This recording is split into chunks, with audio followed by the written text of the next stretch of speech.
வணக்கம். பரபரப்பு மீடியா செய்திகளுக்காக நான் நிரோஷன். இந்தியாவின் வான் பாதுகாப்பு திறன்களின் வலிமையை எடுத்துக்காட்டும் விதத்தில் இந்தியாவின் அதிநவீன பலகடுக்கு பாதுகாப்பு அமைப்பு பாகிஸ்தானிய விமான தாக்குதல்களை எவ்வாறு வெற்றிகரமாக முறியடித்தது என்ற தகவல் இப்போது தெரிய வந்துள்ளது. பாகிஸ்தான் இந்திய விமான தளங்களை நோக்கி நடத்திய ஏவுகணை மற்றும் ஆளற்ற விமான தாக்குதல்கள் இந்திய விமான தளங்களை சேதப்படுத்த முடியவில்லை. ஆனால் இந்திய விமானப்படை விமானங்கள் பாகிஸ்தான் விமான தளங்களை நோக்கி நடத்திய ஏவுகணை தாக்குதல்கள் அவற்றை துல்லியமாக தாக்கி கடும் சேதத்தை ஏற்படுத்தின.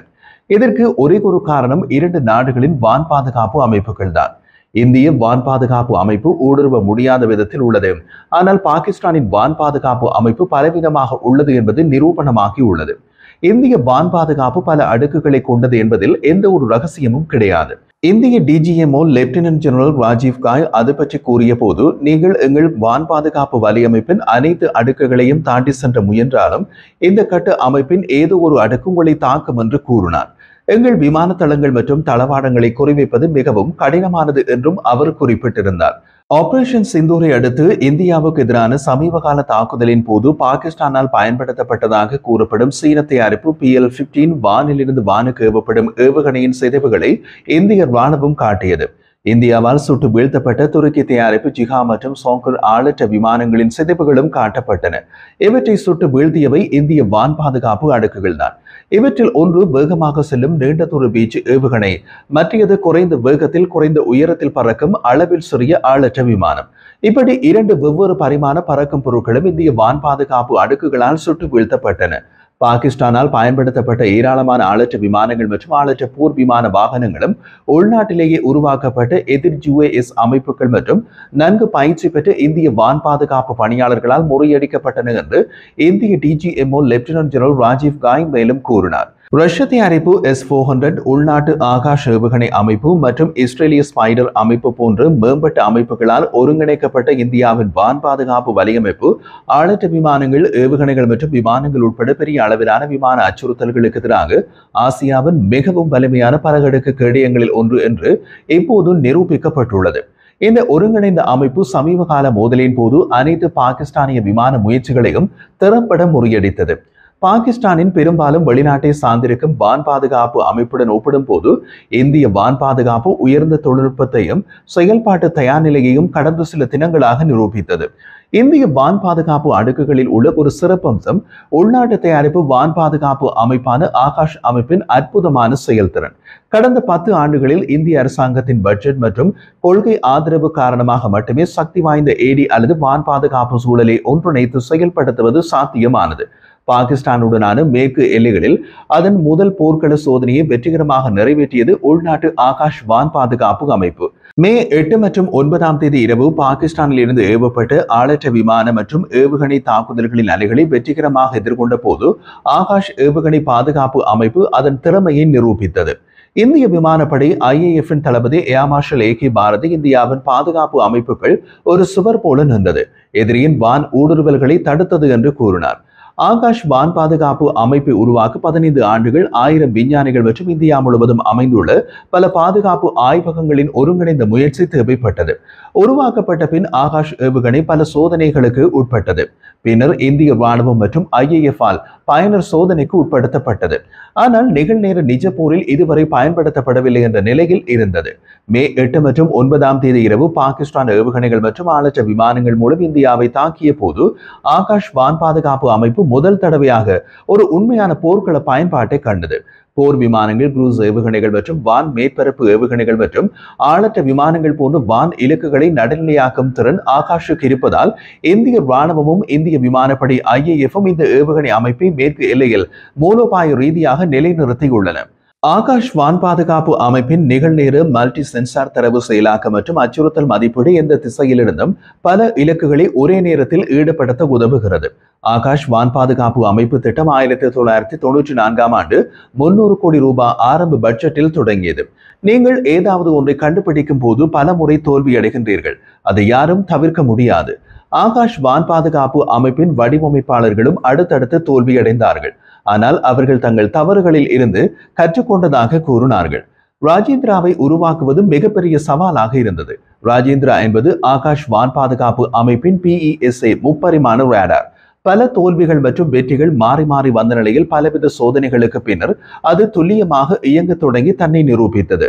அதன் பின்னர் திட்ட பட்ஜெட் 500 கோடி ரூபாவாக உயர்த்தப்பட்டது. உலகில் வேறு எங்கும் வெறும் 500 கோடி ரூபாவில் ஏவுகணை பாதுகாப்பு அமைப்பை கண்டுபிடித்திருக்க முடியாது என்று அவர்கள் கூறுகிறார்கள். தற்போது 78 வயதாகும் DRDOவின் ஓய்வு பெற்ற வடிவமைப்பாளர் கூறிய போது, எங்கள் ஆகாஷ் மிகவும் மலிவானது, ஆனால் மிகவும் பயனுள்ள ஏவுகணை கேடயம்.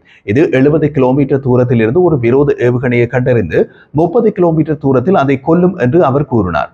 2009ஆம் ஆண்டு அதன் வளர்ச்சிக்கு பின்னர் ஆகாஷ் தொடர்ச்சியான பரிமாண வளர்ச்சிக்கு உட்பட்டுள்ளது. இதன் விளைவாக பல வகைகள் உருவாக்கப்பட்டுள்ளன. ஒவ்வொன்றும் குறிப்பிட்ட செயல்பாட்டு தேவைகளை நிவர்த்தி செய்ய மேம்பட்ட திறன்களை கொண்டுள்ளன. இந்த வகையில் ஆரம்ப ஆகாஷ் மார்க் 1 முதலாவது. அதையடுத்து இரண்டாவதாக வந்தது உள்நாட்டு தேடுபொறியுடன் மேம்படுத்தப்பட்ட ஆகாஷ் 1S. மூன்றாவது வகை அதிக உயரம் மற்றும் குறைந்த வெப்பநிலை செயற்பாடுகளுக்காக வடிவமைக்கப்பட்ட உயர் துல்லியமான ஆகாஷ் பிரைம். நான்காவதாக வந்தது மேம்பட்ட அடுத்த தலைமுறை ஆகாஷ் NG. ஆகாஷ் NG கணிசமாக நீடிக்கப்பட்ட தாக்குதல் வரம்பு மற்றும் அதிநவீன அம்சங்களை வைத்திருக்கிறது. ஒரு மதிப்பீட்டின்படி IAF கணிசமான எண்ணிக்கையிலான ஆகாஷ் அமைப்புகளை இணைத்துள்ளது. இந்திய விமானப்படை அறிக்கைகள் 15 ஸ்குவாட்ரன் படைப்பிரிவுகளில் ஆகாஷ் அமைப்புகள் சேர்க்கப்பட்டதை குறிக்கின்றன. இந்திய ராணுவம் 4 ஆகாஷ் படைப்பிரிவுகளை இயக்குகிறது. ராணுவத்தின் வான் பாதுகாப்பு திறன்களை அதிகரிக்க மேலும் கையகப்படுத்துவதற்கான திட்டங்கள் இப்போது உள்ளன என்கிறார்கள் இந்திய ராணுவ அதிகாரிகள். அதன் திறமையான செயல்பாட்டில் ஈர்க்கப்பட்ட ஆர்மீனியா 2022ஆம் ஆண்டு சுமார் 6000 கோடி ரூபாய் மதிப்புள்ள 15 ஆகாஷ் ஏவுகணை அமைப்புகளை வாங்கி இந்தியாவுடன் ஒப்பந்தம் செய்த முதல் நாடாக மாறியது. துருக்கி ஆளற்ற விமானங்கள் முதல் சீன ஏவுகணைகள் வரை, ஒருவேளை சில பாகிஸ்தானிய விமானங்கள் கூட 3 நாட்கள் கடுமையான விரோத போக்கின் போது இந்தியாவின் ஒருங்கிணைந்த பல அடுக்கு வான் பாதுகாப்பு வலையமைப்பால் முறியடிக்கப்பட்டன என்று உயர் ராணுவ அதிகாரிகள் தெரிவித்தனர்.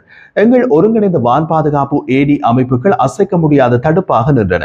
பாகிஸ்தானியர்களால் அதை உடைக்க முடியவில்லை. அது ஒரு துருக்கி ஆளற்ற விமானமாக இருந்தாலும் சரி அல்லது வேறு எதுவாக இருந்தாலும் சரி, அது இந்தியாவின் தொழில்நுட்பத்தின் முன் தோல்வியடைகிறது என்று விமான நடவடிக்கைகளின் இயக்குநர் general air marshal AK Bharathi கூறினார். நமது அனைத்து ராணுவ தளங்களும் நமது அனைத்து அமைப்புகளும் தொடர்ந்து முழுமையாக செயல்பாட்டில் உள்ளன.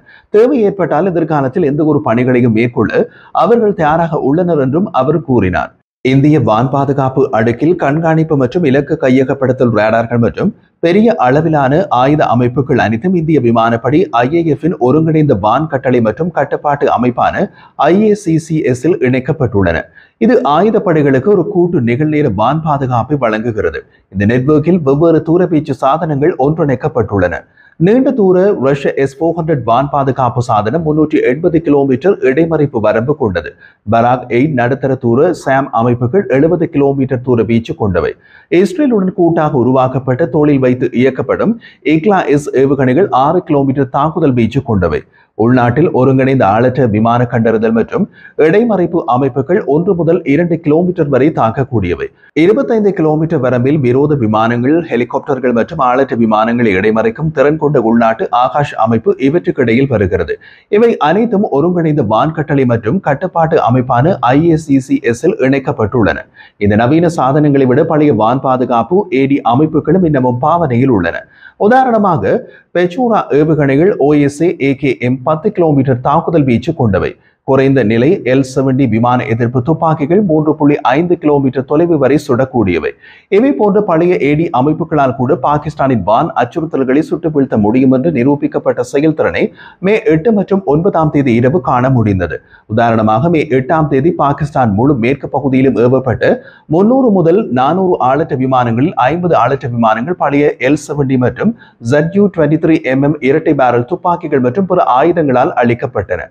மேலும் 20 ஆளற்ற விமானங்கள் பல்வேறு மின்னியல் போர் சாதனங்களால் செயலிழக்கப்பட்டு வீழ்த்தப்பட்டன.